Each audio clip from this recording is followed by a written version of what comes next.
Name meeting ചലഞ്ചാണ്. ഇത് നിങ്ങൾ comment ചെയ്ത പേര് തന്നെയാണ് കേട്ടോ. ഫസ്റ്റ് ലെറ്റർ എസ് ആണ്. എസ്സിന് ഞാനൊരു വെറൈറ്റിക്ക് വേണ്ടി സ്വീറ്റ് പൊട്ടറ്റയാണ് കഴിച്ചത്. പിന്നെ സെക്കൻഡ് ലെറ്റർ ഐ ആണ്. ഐക്ക് ഞാൻ ഐസ് ക്യൂബ് ആട്ടോ എടുത്തത്. ഐസ് ക്യൂബ് ഇങ്ങനെ കടിച്ചു പൊട്ടിച്ച് കഴിക്കാൻ എനിക്കിഷ്ടം. അതുകൊണ്ടാണല്ലോ ഞാൻ ഈ തണുപ്പത്ത് നട്ടപ്രാന്ത് കാണിക്കുന്നത്. ഫസ്റ്റ് ലെറ്റർ വൈ ആണ്. വൈക്ക് ഞാനിവിടെ യോഗോട്ട് തന്നെയാണ് കഴിക്കുന്നത്. അടുത്തത് എ ആണ്.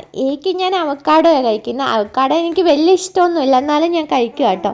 ഇനി അടുത്ത ലെറ്റർ ആണ് എന്നെ കുഴപ്പിച്ച് കളഞ്ഞത്. അടുത്തത് എൻ ആണ്. ഞാൻ നോക്കിയപ്പോൾ നട്ട്സ് ഒക്കെ തീർന്നിരിക്കുകയായിരുന്നു കേട്ടോ. പിന്നെ ഈ കുട്ടി 2-3 തവണ എനിക്ക് കമൻറ്റ് ചെയ്തിട്ടുണ്ടായിരുന്നു ഈ നെയിം ചെയ്യുമെന്ന്. അതുകൊണ്ടാട്ടോ ഞാൻ ക്ലൈഡുട്ടൻ്റെ നാൻ പൗഡർ ആയിട്ടോ എടുത്തേക്കുന്നത്. ഭാഗ്യത്തിന് ക്ലൈഡുട്ടൻ കിടന്ന് ഉറക്കുമായിരുന്നു. പിന്നെ അടുത്ത ലെറ്റർ എ ആണ്. എക്ക് ഞാനിവിടെ എടുത്തേക്കുന്ന ആപ്പിൾ ആണ്. സിയാനയാണ് കേട്ടോ പേര്. നിങ്ങളുടെ കമൻസ് ഒക്കെ കണ്ടു കേട്ടോ. അടുത്ത നിങ്ങളുടെ പേരാണ്. അതിനുവേണ്ടി നിങ്ങൾ എൻ്റെ ചാനൽ ഒന്ന് സബ്സ്ക്രൈബ് ചെയ്യണേ. വെറുതെ പറഞ്ഞു കേട്ടോ. നിങ്ങൾക്ക് ഇഷ്ടപ്പെട്ടാൽ മാത്രം സബ്സ്ക്രൈബ് ചെയ്താൽ മതി.